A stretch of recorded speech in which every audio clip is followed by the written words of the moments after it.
ቀጣዩን የእርገት በዓል በኢየሩሳሌም ለማክበር ካንጋፋው መታደል አስጎብኝና የጉዞ ወኪል ጋር ቀጠሮ ተይዟል። እርገትን ጌታ ኢየሱስ ክርስቶስ ካረገበት ተራራ ጀምረን ከቤተልሔም እስከ ጎልጎታ ከገዳመ ቆሮንጦስ እስከ ዮርዳኖስ ወንዝ ከቀራንዮ እስከ ጌትሴማኒና ሌሎችም መጽሐፍ ቅዱሳዊ ቅዱሳን ቦታዎችን እንጎበኛለን። ምዝገባው በመጠናቀቅ ላይ ስለሆነ ይፍጠኑ። የደርሶ መልስ የኢትዮጵያ አየር መንገድ የበረራ ትኬት ዋጋ 150 ሺህ ብር፣ የጉዞ ቀንን ጨምሮ 10 ቀናት የሆቴል የመጓጓዣ የጉብኝት ቦታዎች ክፍያን ጨምሮ 1600 የአሜሪካን ዶላር። የምንጎበኛቸው ቦታዎች ደህንነታቸው የተጠበቀ በመሆኑ በወቅታዊ ጉዳይ አይስጉ። አድራሻ 22 ጎላጉል ህንጻ ሁለተኛ ፎቅ ቢሮ ቁጥር 205 ቢ በ09 12 64 10 00 ወይም በ0964 08 08 08 ላይ ሃሎ ይበሉን። መታደል አስጎብኝና የጉዞ ወኪል።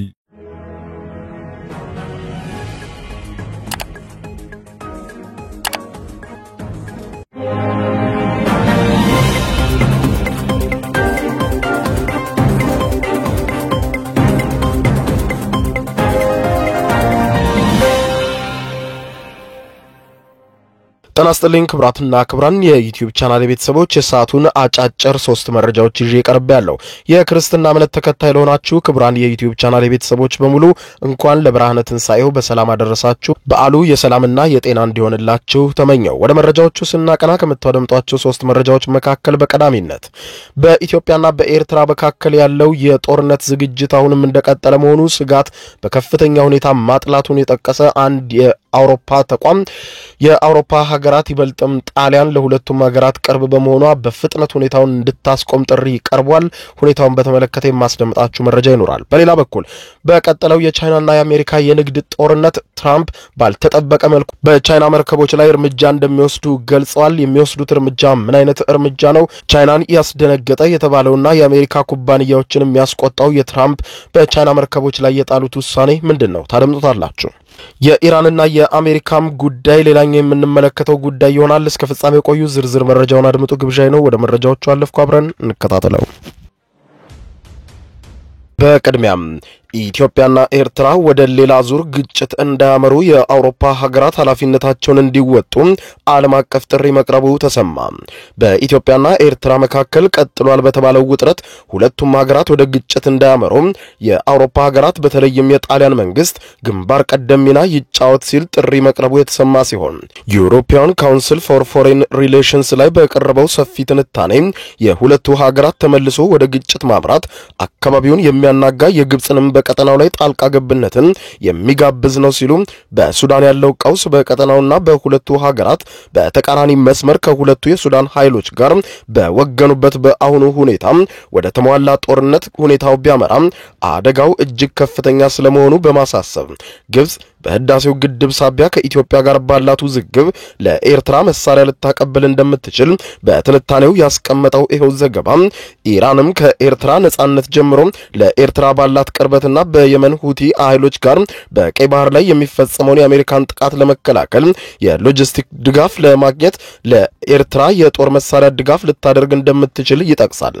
ከአውሮፓ ሀገራት ከኢትዮጵያም ሆነ ከኤርትራ ጋር ጠንካራ ግንኙነት ያላት ሀገር ጣሊያን መሆኗን በመዘርዘርም በፈረንሳይና ጀርመን ድጋፍ አደጋውን ለመግታት የመሪነት ሚና እንድትጫወት በተለይም ለጣሊያን ጥሪ ቀርቧል ተብሏል። በጦር ኃይሏ ቀጠናው ላይ ኃያል የምትባለው ኢትዮጵያ በተለይም ደግሞ በአሁኑ ሰዓት በርካታ የሆኑ ዓለም አቀፍ ወዳጆች ያሏት ሲሆን እነዚህ ሀገራትም ከፍተኛ ድጋፍ ሊያደርጉላት እንደሚችሉም ይጠቅሳል።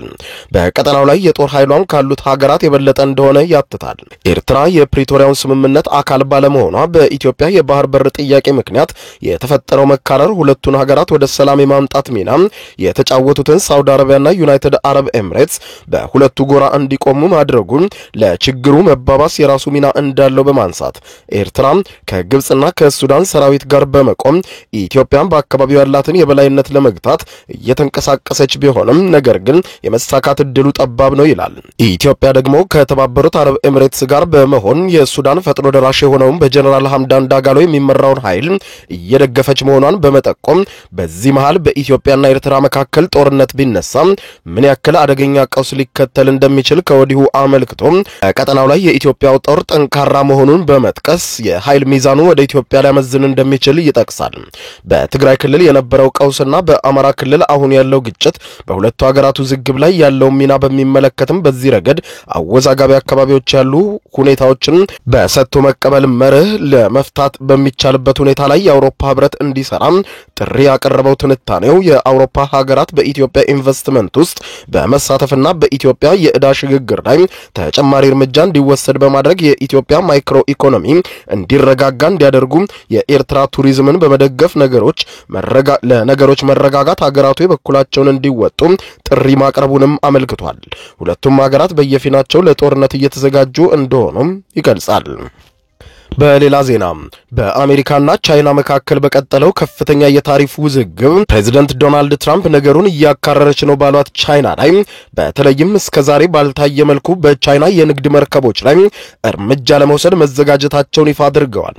የአሜሪካው ፕሬዚደንት ዶናልድ ትራምፕ ወደ ስልጣን ከመጡ ወዲህ እየወሰዱት ባለው የታሪፍ እርምጃ በተለይም ደግሞ በአሜሪካና ቻይና መካከል የታሪፍ ውዝግብ መፈጠሩን አሜሪካም እስካሁን በቻይና ላይ የጣለችው ታሪፍ 245 በመቶ ሲደርስ ቻይና በበኩሏ የአሜሪካ የግብርና ምርቶች ላይ ታሪፍ በመጣል እንዲሁም ለተለያዩ ምርቶችም ከፍተኛ ግብአት የሚሆኑ ውድ ማዕድናትን ለአሜሪካ እንደማታቀርብ በማስታወቅ የአጸፋ እርምጃ በአሜሪካ ላይ መቀጠሏ የጠቆመው ፈርስት ፖስት በዘገባው የአሜሪካው ፕሬዝዳንት ዶናልድ ትራምፕ አሁን ደግሞ እጅግ በርካታ ቁሶች የሚጓጓዙባቸውንና በዓለማችን የንግድ ስርዓትም ከ90 በመቶ በላይ የሚሆኑ ቁሶች የሚጓዙባቸው መርከቦች ላይ ትኩረታቸውን ማድረጋቸውን ጠቅሶ ፕሬዝዳንቱ በቻይና የተሰሩ መርከቦች ላይ ፊታቸውን በማዞር አሜሪካ የራሷን መርከቦች እንድታመርት ለማስቻል በዋይት ሃውስ የተለየ ቢሮ እንደሚያቋቁሙና የታክስ ድጋፍን ጨምሮ የተለያዩ ማበረታቻዎችን በመስጠት በርካታ መርከቦችን እንድናመርት ትዕዛዝ ሰጥቻለሁ ሲሉ ይህንንም ለማስቻልም በቻይና መርከቦች ላይ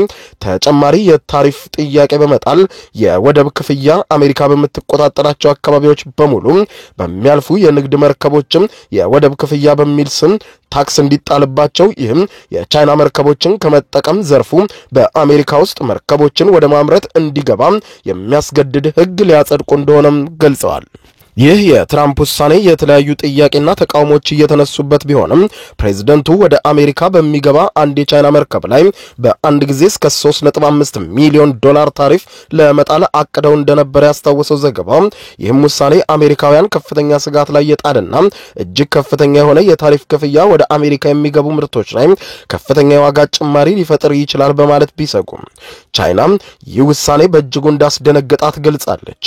ምርቶቻቸውን ከውጪ የሚያስገቡ ተቋማት በተለይም ከቻይና የሚያመጡ ኩባንያዎች ሳይቀሩ ከፍተኛ ተጽዕኖ እንደሚያርፍባቸው መግለጻቸውን ተከትሎ እቅዱ ሊሻሻል እንደሚችል እየተጠበቀ ቢሆንም የቻይና መርከቦች ላይ 3.5 ሚሊዮን የአሜሪካን ዶላር ከማስከፈል ይልቅ ክፍያውን መርከቦቹ እንደያዙት ጭነት ክብደት እንዲሁም የኮንቴነር ብዛት የሚወሰን እንዲሆን በየጊዜውም የሚከፈል ሳይሆን በአመት 5 ጊዜ ተከፋፍሎ የሚከፈል እንዲሆን ገልጿል።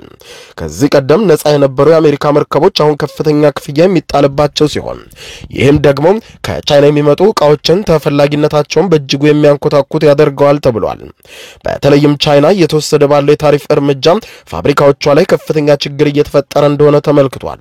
ይህንን የአሜሪካ ውሳኔ ቻይና የተቃወመች ሲሆን የቻይና ውጭ ጉዳይ ሚኒስትር ቃል አቀባይ ሊ ጃንግ በሰጡት መግለጫ ቻይና በአሜሪካ እየተወሰዱ ያሉ እጅግ አስፈሪ የሆኑ እርምጃዎችን እንደምትቃወምና ከሰሞኑ በተጣለው የወደብ ክፍያና የጭነት ታሪፍ ደግሞ ሁለቱንም ሀገራት በንግድ ትስስራቸው ዓለም አቀፉን የአቅርቦት ሰንሰለት ከባድ ጫና ውስጥ የሚከት እንዲሁም በአሜሪካ ውስጥም የዋጋ ንረትና እጥረትን የሚፈጥር ነው ሲሉ ሁኔታው የአሜሪካ ኩባንያዎች ኢንዱስትሪዎችም የሚፈልጉትን አቅርቦት እንዳያገኙ የሚያደርግ በመሆኑ ይህ ሁኔታ አሜሪካ የራሷን መርከቦች እንድታመርት የሚያደርገውን ጥረት ይበልጥ የሚያደናቅፍ ነው ማለታቸውን የጠቆመው ዘገባው በዓለም አቀፍ የመርከቦች አቅርቦት ኢንዱስትሪው ቻይና ትልቁን ድርሻ የምትወስድ መሆኑን በማንሳት ባለፈው ወር ብቻ ከ1000 በላይ መርከቦች ወደ አሜሪካ ሲገቡ 1/5ኛውን የሚሸፍኑት የቻይና መርከቦች መሆናቸውን በዓለማችን የውሃ አካላትን በመንቀሳቀስ ላይ ከሚገኙ መርከቦች በሙሉ የቻይና መርከቦች ቁጥር 1 ደረጃውን የሚሸፍኑ ናቸው ብለዋል።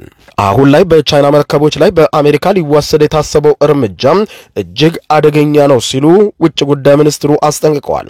በመርከብ ምርት ዘርፍ በ8 ዓመታት ውስጥ 150 ቢሊዮን የአሜሪካን ዶላር ድጋፍ በማድረግ ለቻይናውያን አምራቾች ያቀርቦት የቦታ እንዲሁም የታክስ ቅነሳ ድጋፍ በማድረግ ግዙፍ መርከቦች በብዛት እንዲመረቱ ማድረግ የቻለችው ቻይና በአነስተኛ ዋጋ መስራት የሚችሉ በርካታ ዘመናዊ መርከቦችን ማቅረቧን ተከትሎ የአሜሪካ ኩባንያዎች ምርቶቻቸውን ለዓለም ገበያ ተወዳዳሪ አድርገው ማቅረብ እንዳላስቻላቸው መገለጹን ተከትሎ ዶናልድ ትራምፕ ይህንኑ ከወዲሁ ለማስቀረት እዚህ ውሳኔ ላይ መድረሳቸውን የገለጹ ሲሆን አሜሪካ በምትቆጣጠራቸው የባህር ቦታዎች በሙሉ የሚንቀሳቀሱ የቻይና መርከቦች የመርከብ ግብር በከፍተኛ ሁኔታ እንዲከፍሉ መገደዳቸው በመላው ዓለም የንግድ ሰንሰለት ላይ ከባድ ጫና ያሳድራል ተብሎ ይጠበቃል።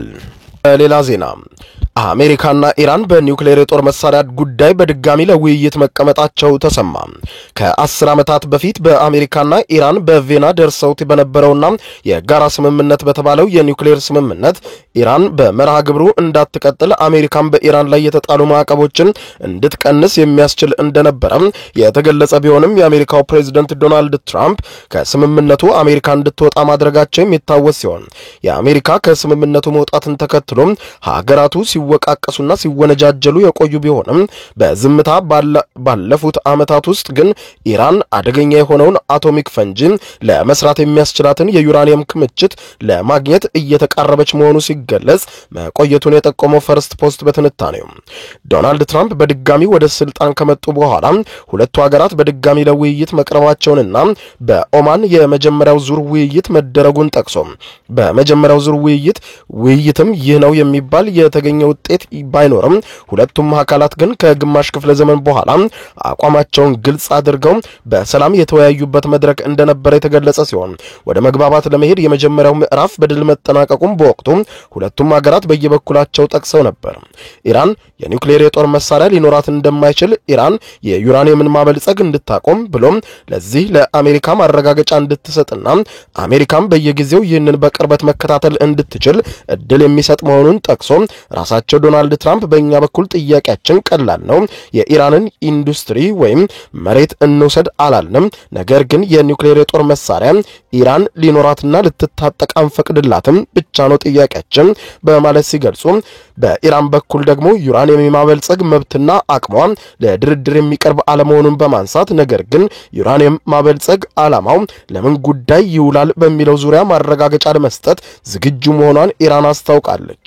ይሁንና ሁለቱም ሀገራት ቀይ መስመሮቻቸውን ካስቀመጡ በኋላ ለሁለተኛ ዙር ውይይት በድጋሚ መገናኘታቸውን ያነሳው ዘገባው ምንም እንኳን ውይይቱ የሚደረግበት ቦታን በሚመለከት ግልጽ የሆነ መረጃ ባይሰጥም በጣሊያን ሮም በሚስጥራዊ ስብሰባ መካፈላቸውን መገናኛ ብዙሃን ጠቅሰው በአሜሪካ በኩል ውይይቱን የሚመሩት የዶናልድ ትራምፕ የቅርብ ወዳጅ በምዕራብ እስያ የአሜሪካ ተወካይ የሆኑት ስቲቭ ዊትኮፍ ሲሆኑ በኢራን በኩል ደግሞ የውጭ ጉዳይ ሚኒስትሩ አባስ አራግቺ መሆናቸውን በማንሳት ኦማን በአሸማጋይነት ስትሳተፍና ሩሲያና ሳውዲ አረቢያን በዚህ ውይይት ላይ ታዛቢ ሆነው መሳተፋቸውን ኢራንና ሩሲያን ስትጋብዝ ሞስኮም በውይይቱ ለመሳተፍ ፈቃደኛ መሆኗን የሳውዲ አረቢያው ውጭ ጉዳይ ሚኒስትርም በውይይቱ ከመሳተፋቸውን ባለፈ ከውይይቱ አስቀድመው ከኢራኑ መሪ አያቶላ አሊ ካሜኒ ጋር መምከራቸውን አስታውቋል። ሁኔታው በቀጠናው የተለየ ተጽዕኖ እንደሚፈጠር ትልቅ ተጽዕኖም በእስራኤል ላይ መፈጠሩ እንደማይቀር የጠቆመው ዘገባው በቅርቡ የወጡ ሪፖርቶችም እስራኤል የኢራንን የኒውክሌር ጣቢያዎችን ለማጥቃት ዝግጅት ማጠናቀቋን ከአሜሪካም ይሁንታ እየጠበቀች መቆየቷን በማንሳት ነገር ግን የአሜሪካው ፕሬዝዳንት ዶናልድ ትራምፕ ከኢራን ጋር በተጀመረው ውይይት ምክንያት ፈቃዳቸውን አለመስጠታቸውን ጠቅሶ የእስራኤሉ ጠቅላይ ሚኒስትር ቤንያሚን ኔታንያሁ በጉዳዩ ላይ ለመምከር ወደ አሜሪካ በማቅናት በነጩ ቤተ መንግስት ከትራምፕ ጋር የተገናኙ ቢሆንም ከውይይቱ በኋላ ዶናልድ ትራምፕ በይፋ በሰጡት ማረጋገጫ ኔታንያሁን ባስደነገጠው መረጃ አሜሪካ ከኢራን ጋር በቀጥታ ውይይት ለማድረግ መዘጋጀቷንና መካረሮችን ለማስቆም እንዲሁም ከኢራን ጋር ለመነጋገር ተዘጋጅተናል ብለዋል። ይህ ደግሞ የእስራኤሉን ጠቅላይ ሚኒስትር ቤንያሚን ኔታንያሁን ያስደነገጠ ሆኗል። ኔታንያሁ ከመቼውም ጊዜ በላይ መሳሪያዎቻቸውን በማዘጋጀት ከኢራን ጋር ፊት ለፊት ለመፈጣፈጥ ዝግጅት እያደረጉ በነበረበት ሰዓት ይህንን መርዶ መሳይ ዜና ከአሜሪካ መስማታቸው አሳዝኗቸዋል።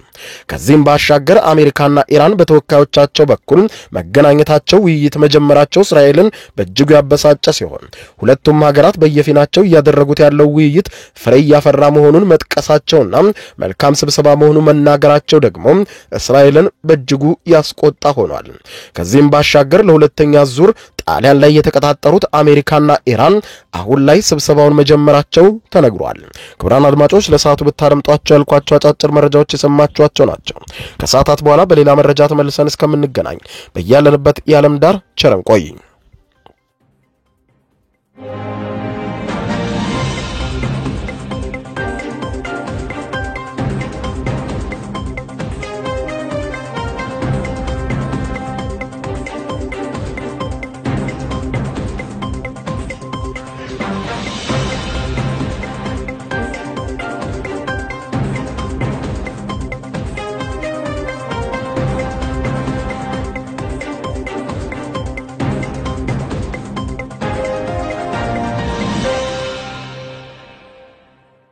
የዩቲዩብ የስኬት ሚስጥሮችን በዝርዝር የያዘው የአቤል ብርሃኑ የወይኗ ልጅ አዲስ መጽሐፍ በገበያ ላይ ዋለ። ዩቲዩብ ለመጀመር በአጭር ጊዜ ስኬትን ለመቀዳጀት አስበዋል? ዩቲዩብ ጀምረው ሚስጥሮቹ አልገባ ብለውታል? እንግዲያውስ አዲሱ በዩቲዩብ 2 የወርቅ 3 የብር ሽልማቶችን ያገኘው የአቤል ብርሃኑ የወይኗ ልጅ የዩቲዩብ ሚስጥሮች መጽሐፍ በዝርዝር ሁሉንም ያብራራሉታል። ዛሬውኑ ገዝተው ህልሞን እውን የሚያደርጉበትን የዩቲዩብ የስኬት መንገድ ይጀምሩ። በውጭ ሀገራት ለምትገኙ ከአማዞን ላይ ብታዙ በቀናት ውስጥ ደጁ ይደርሳል። የአማዞን ሊንኩን እዚህ ቪዲዮ ኮሜንት ላይ ያገኙታል። በሀገር ውስጥ ለምትገኙ በ0949 13 0000 ቴሌግራም ላይ ይዘዙ። ካሉበት ቦታ እናደርሳለን። የዩቲዩብ ሚስጥሮች ዘመኑ ጋር ተፈላጊ መጽሐፍ